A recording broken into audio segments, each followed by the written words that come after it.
AI Podcast. I'm Ethan, and today we're unpacking a 2023 paper titled Locally Typical Sampling from the Transactions of the Association for Computational Linguistics. Quick takeaway first. The authors propose a simple decoding rule that picks the next word so its information content is about what the model expects in that moment. Keeping that information flow steady reduces repetition and keeps quality competitive with familiar methods like TACL and nucleus.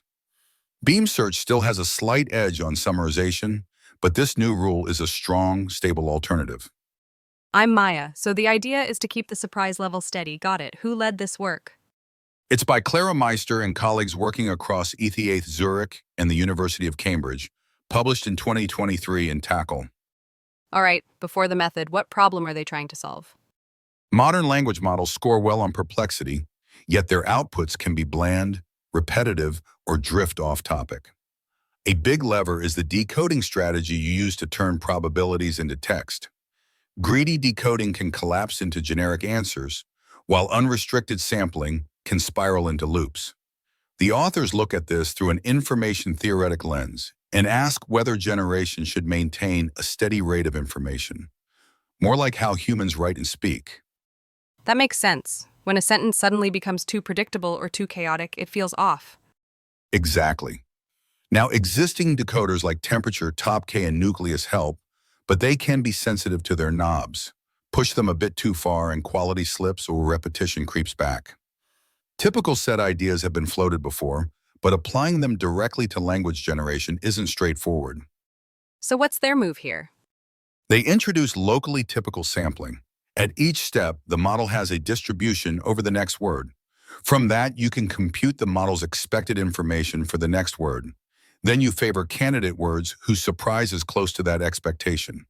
You build a small set of such words, up to a sensible probability mass, and sample from it. In short, choose words that are as surprising as expected. Nice. You're not always grabbing the very top token, and you're not wandering deep into the tail either. You're hovering around the model's sweet spot. That's the intuition. Practically, the cost is similar to nucleus or TACL, since you still rank candidates and take a truncated set. No heavy look ahead or search. How did they test it? 2 tasks. For open-ended story generation, they fine-tune GPT-2 on the writing prompts dataset. For abstractive summarization, they fine-tune BART on CNN and Daily Mail. They compare against TACL, nucleus, temperature, beam search, and Mirrorstat. Evaluation combines automatic measures like MOVE and repetition metrics with human ratings. Human studies use mechanical Turkmaster workers with multiple raters per example and attention checks, so the setup is careful and consistent. Solid. And what came out of those tests?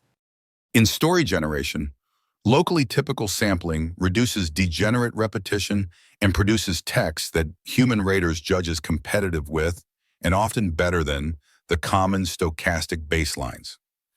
In summarization, it remains competitive, and beam search edges it by a small margin. A practical upside is robustness. Locally typical sampling seems less sensitive to its main threshold than TACL or TAP are to theirs. That robustness matters when you don't have time for endless tuning. Any explanation for why it helps? Their narrative is that keeping the token-by-token information rate near the model's expectation stabilizes generation. It avoids low information traps that cause repetition and the spikes that derail coherence. It also aligns with psycholinguistic evidence that humans distribute information fairly evenly across a sentence. Right. Are there caveats we should keep in mind? A few. The experiments use GPT-2 and BART on English datasets, so results may differ in larger instruction-tuned models or multilingual settings. Human ratings, while carefully run, always include some subjectivity. And even though the computational cost is similar to other sampling methods, you're still ranking a full vocabulary each step, which isn't free at very large scales. Finally, the method is a well-motivated heuristic rather than a proof that matching conditional entropy causes higher perceived quality. That's fair. If I'm building a product today, when would I try it?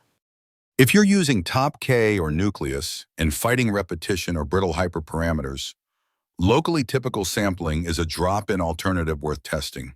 It's especially helpful for creative or open-ended generation where beam search can feel too rigid. It's already implemented in common toolkits, so it's straightforward to try. Good to know. What about future directions? 3 ideas stand out.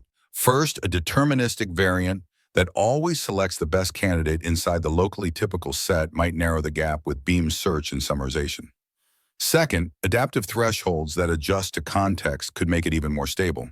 Third, testing across larger instruction-tuned models, code generation, and multilingual data would clarify how broadly the benefits hold. You could also explore typicality over phrases rather than just tokens. I like that last one. Sometimes the right unit is a whole phrase, not a single word. To wrap up, the headline is simple. Locally typical sampling aims for as surprising as expected and, in practice, curbs repetition while keeping quality high. It's a practical addition to the decoding toolbox with a clean information theoretic story behind it.